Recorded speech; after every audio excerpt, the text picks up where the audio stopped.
It seems like everywhere you turn, inner peace is like the hot new thing. But what does that even mean?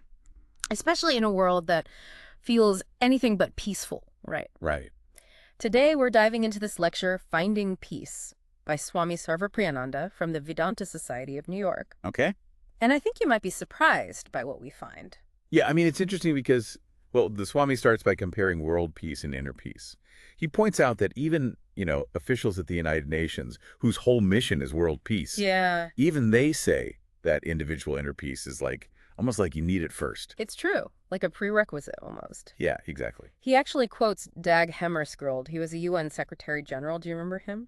Yeah, vaguely. Well, he said, greater than taking care of the affairs of the world is the ability to love even one person sincerely. Wow.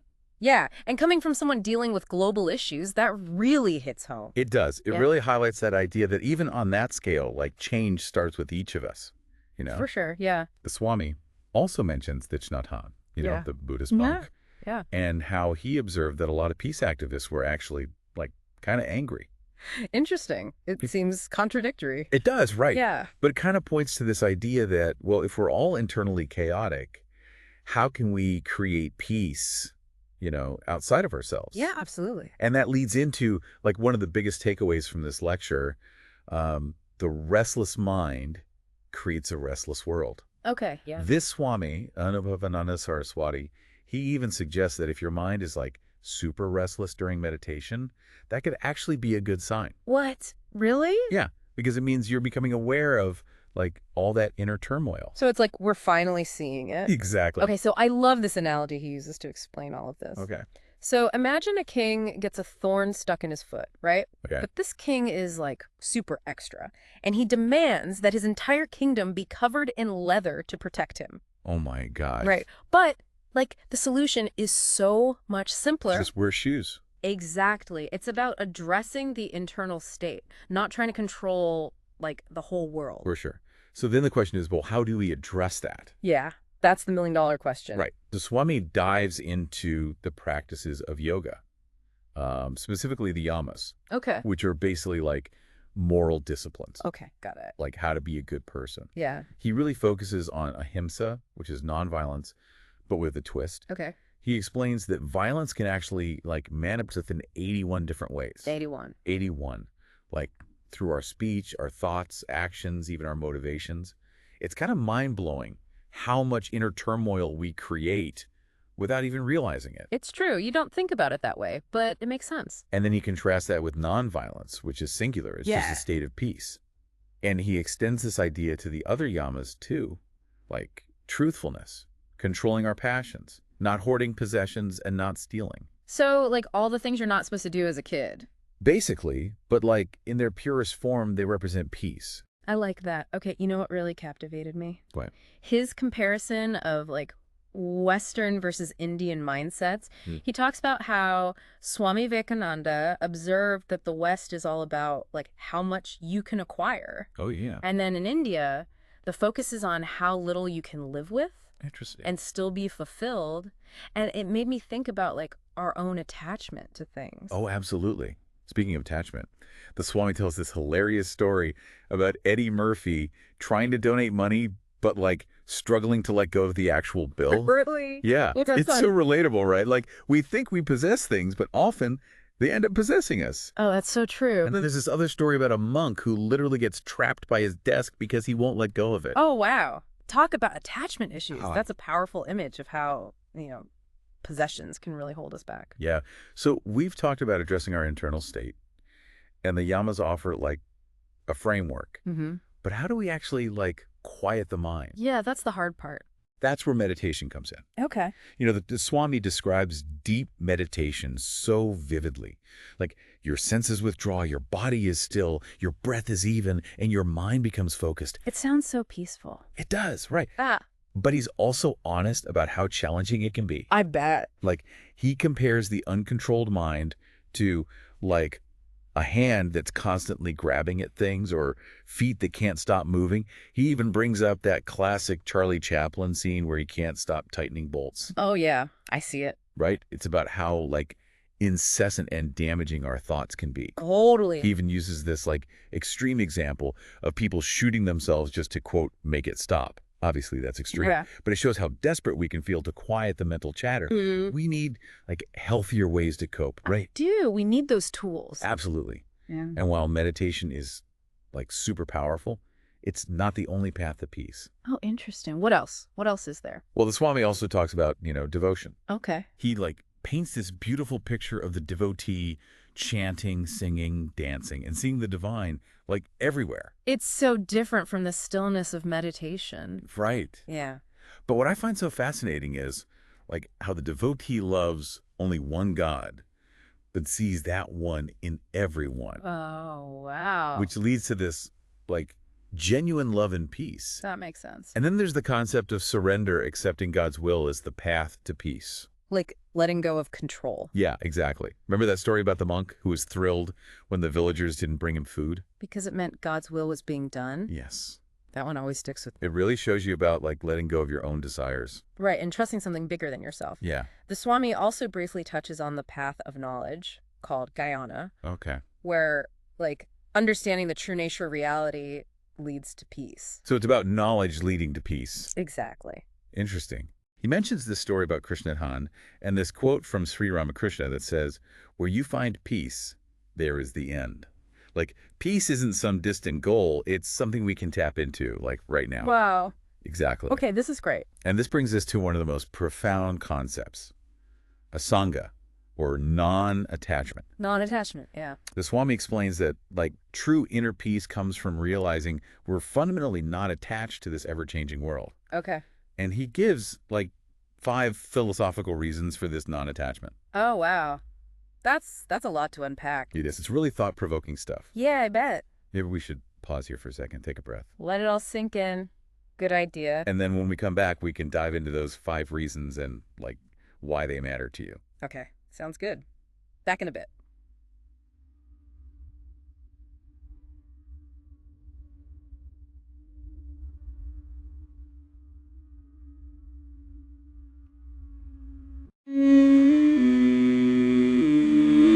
So we're getting deeper into this Swami Sarvapriyananda's lecture on finding peace, specifically that concept of asanga. Right, non-attachment. Yeah. He said it's like crucial for lasting inner peace. You mentioned he gives 5 philosophical reasons for this. I gotta admit, my brain kind of went into overload when I first heard this. That's a lot to take in. But I think what's so cool is like the Swami uses all these like vivid analogies and stories. Yeah. It makes it click. Okay, so let's start with that first reason for non-attachment. It was one where he compared our awareness to light. That one really stuck with me. Yeah, it's powerful. He basically says, we as awareness are like the sun. Okay. Like we illuminate everything, Yeah. but we don't actually change. Think about it. Sunlight doesn't get wet when it shines on water. Right, right. It doesn't get dusty when it touches dust. So even though we feel all these emotions, they don't actually, like, touch our essence. Exactly. They're like objects being illuminated by the light of our awareness. Oh, okay. And that awareness, like the sun, is unchanging. Okay, that makes a lot of sense. It's like shifting from I am these feelings to I'm experiencing these feelings. Mm-hmm. Exactly. And that leads us to the second reason, which uses the term upadi. Upadi. I know, it sounds kind of technical. Yeah. But the analogy makes it super clear. Okay, the crystal and the colored claw. Yes. So imagine a perfectly clear crystal. If you put a red flower behind it, it looks red. But then if you put like an orange cloth behind it, it looks orange. Yeah. But the crystal itself hasn't actually changed, right? Right. So the colored cloth of your body, it just seems to transfer its qualities, but doesn't actually change the crystal. So, like, it's an appearance thing. Yeah, exactly. And it's the same with our body and mind. They're like upadis. Okay. They create all these conditions, like happiness, sadness, being young, being old. Yeah. But those conditions don't actually affect our true nature. Our awareness. Yes. Okay, I'm starting to see this. Like, realizing you're the observer, not the observed. You got it. So even when we feel totally overwhelmed, we can remember it's just temporary, not who we really are. That's 2 reasons down. What's the third one? This one's called Karikarana Atishtana. It's a mouthful, I know. Yeah. But it basically means our true self, or Brahman in Vedantic terms, is like the ground of existence. Like it's where everything comes from. Whoa. That's a lot. How does that, like relate to non-attachment? Well, think of it like this. Clay is the material cause of a pot. Oh. The pot has a name, a form, a function, but ultimately it's still just clay. The clay itself doesn't care if it's shaped like a pot or a plate or whatever. So, like, our essence, like the clay, isn't touched by all the changing forms and experiences of the world. Exactly. And the Swami uses this really interesting story about Sage Shukadeva. Okay. He was actually transformed into a camel, A camel. of all things. Yeah. But even in that form, he realized his true nature remained the same. It wasn't affected by the outside stuff. Wow, that's a wild story. It shows that real freedom comes from, like, recognizing that unchanging part of us, beyond all the roles we play. Now, the fourth reason kind of builds on this idea. It's called Vivarta Adhisthana, which means reality isn't actually affected by how things appear. Oh, I think I get this one, like the rope and snake analogy. Exactly. Yeah. In the dark, you might mistake a rope for a snake and freak out, Yeah. but the rope hasn't changed. Right. It was never a snake to begin with. It's our perception. The Swami also uses the example of a mirage, that shimmering water in the desert. Looks real, but it can't quench your thirst. Because it's not real. Exactly. So whether it's light, a crystal, clay, a mirage, it all points to this idea that our true self isn't touched by the changing stuff in the world. Exactly. And the fifth reason is a simple but profound way of putting it. Truth isn't affected by falsity. So if our true nature is this, like, pure awareness, Yeah. then all the limitations and anxieties, all the suffering, it's all like an illusion. In a way, yeah. They're temporary and ultimately unreal. Wow. And recognizing this is the key to lasting inner peace. It's about shifting our focus from those fleeting experiences to the unchanging awareness that's always there. These 5 reasons are, like, really mind-blowing. They offer a whole new way of looking at the world, at ourselves. But how do we actually, like, live this? That's where the wisdom of Maserata comes in. She gives us some really practical guidance. Okay, I'm intrigued. Tell me more. All right, we're back. And I'm ready to hear more about this Maserata. You said she gives, like, practical guidance for finding peace in real life. Yeah, she has this really powerful piece of wisdom. She says, don't find fault with others. Rather, look to your own faults. The world is your own.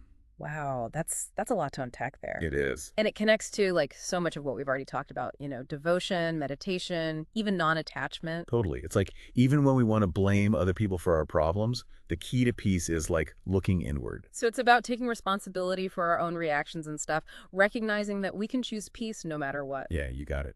But I'm thinking, what about when the suffering isn't caused by someone else? Like, what about illness or loss? Does looking inward still work then? That's a great question. And I think Maserata's wisdom is still relevant. It's about asking, like, how am I contributing to my own suffering? Maybe I'm holding on to resistance or resentment or fear. Can I find a way to accept what is and, like, find peace even when it's hard? So it's not about pretending everything's okay, but, like, changing how we relate to it. Exactly. And this brings us back to that idea of the world is your own. Now, obviously, she doesn't mean we literally own the planet. Right. It's more about realizing that everything's connected. So when we criticize others, we're kind of criticizing ourselves. Exactly. It's like cutting off your hand and then blaming the hand for being severed. We're all part of this, like, web of life. And true peace comes from understanding that. This deep dive has been so insightful. I feel like I have a whole new perspective on finding peace. Me too. It's amazing how much wisdom Swami Sarvapriyananda and Maserata offer. It's like timeless, but still so relevant today. For sure. So as we wrap up, is there, like, one final takeaway you'd like to leave our listener with? Something to think about? Here's a question for you. If you truly believe that the world is your own, how would that change how you find peace in your everyday life? That is a great question. And to our listeners, keep exploring this stuff. There's so much wisdom to be found in this lecture and Vedanta philosophy as a whole. Absolutely. Until next time, may you find peace within and share it with the world.